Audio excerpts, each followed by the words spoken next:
大家好，是你们最喜欢的辅导老师贝老师贝欧流，我回来了。这是第16课的第2部视频。Hey guys, this is the second video of lesson 16, which is 约会 dating. So, what are we doing today? 我们今天要做什么呢？我们只有一个structure， 只有一个 grammar structure， 是 directional complements， 在第185页。So I do need to preface all this by saying though, it will be a lot to cover today, but in advance, just want to say 2 things. This one may be longer in terms of like slide lengths and other videos, and I know you've been doing this a bit in class already. And even after doing it in class a few times, maybe it doesn't feel like very solid or anything, but the key to most constructions like this one is just a high degree of input. So I would say be input heavy on this one. Don't stress or try to produce it all the time. You just let it kind of marinate. There'll be plenty of time for it to come out more naturally. So 加油! So directional complements 是什么? The bottom line is they show the direction of the action, sort of move a little bit like we do in English. So directional complements indicate the direction in which a person or object moves. A directional verb such as 上,下,进出,回,过,起,开, and 到, they all kind of show both the relation to the speaker that the action is taking, as well as just the direction of the action in general. So they can be placed after another verb to become what is known as simple directional complement, when it's just one. And then if you add 上下进出回过 something to all those things with a lie or to, then it becomes compound, a compound directional complement. So we got 2 of them, 上去下去回去回来, then it's compound. However, that's not very relevant beyond your time in this class, and I promise you'll never think about these things again. Just like you never think about, past participle whenever you're speaking in English. But it does matter to understand them to some degree so that you can use them effectively. So with that, let's look at some examples. Hey, it's another day. I'm continuing to record and the pollen is out, so apologies if I sound as such. So first we have towards and away from the speaker. So comes and goes in English, sort of in that same way. Very simple stuff. So 首先她下楼来, 她下楼 by itself, she goes down the stairs. But 下楼来, she comes down the stairs, like towards me, in the direction of me. Another way, 她上楼去. So 上楼 to go up the stairs, and 上楼去 goes, as opposed to she comes up the stairs. 她上楼来, and you see correlates with this image over here. Now, 第三个, 请你买一些水果来. 请你买一些水果. Please buy some 水果, some fruit. 请你买一些水果来. Lie is almost like a second, second type of verb in that instance, because it's saying to buy it, come, buy it, and then bring this way. So a little bit different from the others, as they're sort of just showing a direction, whereas this one is adding something to the command in a sense. Okay, so here we still have some basic ones, some general structures that are simple as opposed to compound. So here we're looking at the difference between one where the first verb is separated by the object and other additives, and then 去 or lie is at the end, versus one that's just right up next to each other. So basically, when the action is completed, you can see either either the 2 verbs together or it being separated, like 他买了一些水果来了, or 他买来了一些水果. But up here, usually when the action has not been completed, we see that it is separated commonly. So 你给他送一点吃的东西去, as opposed to 你给他送去一点水果. Hopefully that makes a little bit of sense. And these are still simple constructions, so let's look at these. So this pattern, subject plus verb, 上下. In the place where now, showing how the object is out here at the end, as opposed to 上下 at the end. 他走上楼, 他走上楼, she up the stairs goes. But it's not saying that he's at like 楼上 or 楼下.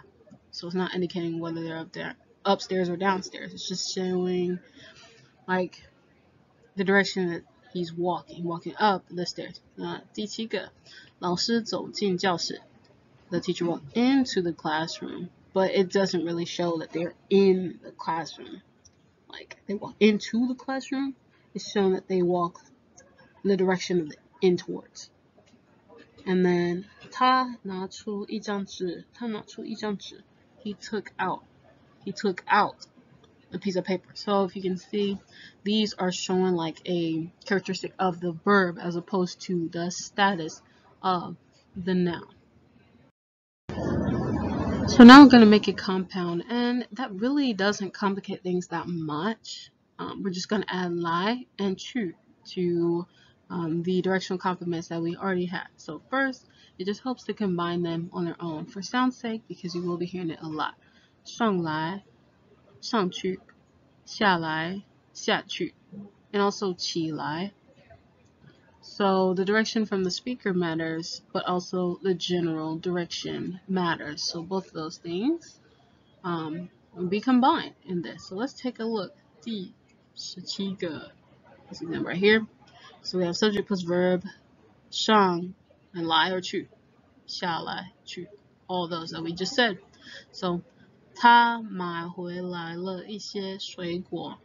He brought some fruit and brought it back here. 买 and then 回来. I'm sure I've been hearing 回来, 回来, come back. Return, come this way. So 买回来, bought, return, come. He bought it and returned to here, as opposed to 买回去. He bought it and returned back there. Hopefully that makes that easier. 第9个, crazy numbers. Subject and verb, 上去, and then we put that object in the middle right here, and then 来去, just like we were talking about in the slide before this. You can do that too. So she walked down the stairs. 她走下楼来. 她走下楼来. Speaker is downstairs, as opposed to 她走下楼去. She went down the stairs. 第10个, 老师走进教室去. 他走进教室来. And here it's showing you whether the speaker is in the classroom or not. So you can make inferences about the narrator, that speaker of that sentence. And lastly, we're going to throw ba on there. So ba we went over in our recent tutorial. So let's just throw that on top of there. Nothing super extra. So the simple directional complement, subject, ba, object verb, 来去. So 请把你的床搬来. So 请 take your 床 to the 床. And to what 床? Your 床. 搬来. So 请把你的床搬来. If you wanted to take this off, it would make sense. But 来 just shows you where you're taking it to. Alright. 第20个. Compound directional complement. So putting the 下来下去, 上来上去. 我把书拿起来了. I took the book and picked it up. 起来. 我拿起来了. 那快把车开回家去. 快, please, but quickly. 把车, take the car. 开回家去. 开 drive. 回家 go. Return to the home, go. Return to the home, go. Drive, return to the home, go. Drive home. 快 fast. Take the car and do what to the car? Drive the car and yourself and your tail quickly home. So, in sum, there's plenty of time to let all these marinate. on your Chinese learning journey. So please don't stress if this was grammar heavy section for you, because we all have those, and really just the important thing is to get the mechanics, get interested in the mechanics, and then whenever you're ready, just start producing it yourself. 好的，你们付出了很多的努力，y'all put in a lot of work， 但是还剩下一点儿 ，there's a little bit left， so 我们来练习一下。Okay, let's look at that 复习 section. So, assess the situation. 如果你想买一台电脑，但是电脑价格是$2,000美金 per triplet， 你怎么看？你可能觉得太贵了，我买不起，或者你觉得不太贵，我买得起 I can afford that， 我付得起 I can pay for that。 And 第二个，那什么样的人配得上你？什么样的人配不上你呢？那你可能会说，有钱的人配得上我，有名的人 they have fame, they have name, they are famous， 有名的人，有钱的人 rich, the bourgeoisie， 高的人他们配得上你吗？矮的人呢？矮是 opposite, AI third tongue short kings。 那对你 or queens too， 那对你好的 a person who's good to you， 对你好，他们配得上你，对吧？如果他们对你不太好的话，配不上你，对吧？